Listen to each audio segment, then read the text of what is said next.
Hi everyone. For my equipment shopping spree, I decided to do it a little different. I went with adaptive PE equipment. I checked out a website, Gopher Sport, and they had a couple of interesting items so that it's catered to students with special needs. I like the InReach Bell Ball.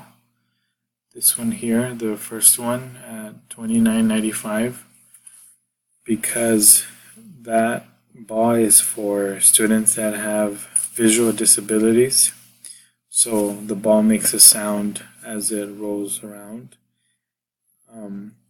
It's so that students can listen for the sound and be involved in the game. The next one that I have are the foam discs.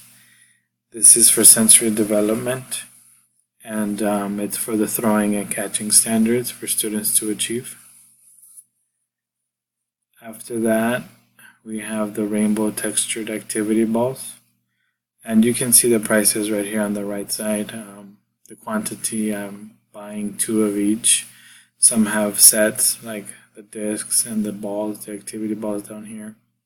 But going back to the textured activity balls, these balls are good for students that have autism because they each have different raised textures and colors, and it's good for sensory stimulation. Then we go to the footprints.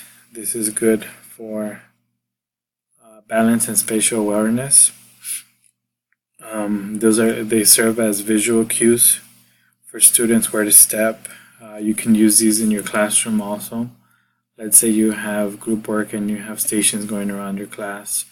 You can have these footprints at the ending of each station or at the beginning of different stations, so you know where students have to line up and where they have to go. Then after that, I have the InReach Biggie Sport Balls.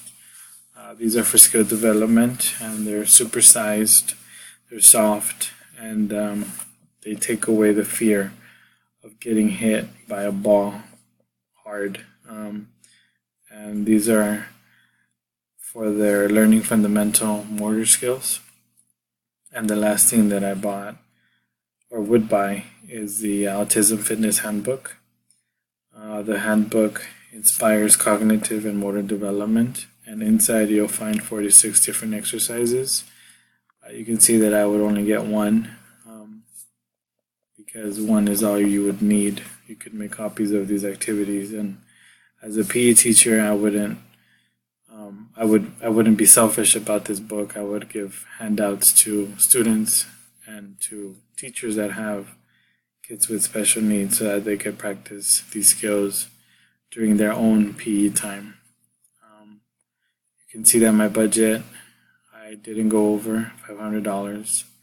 So that's it. This is my adaptive PE shopping spree list.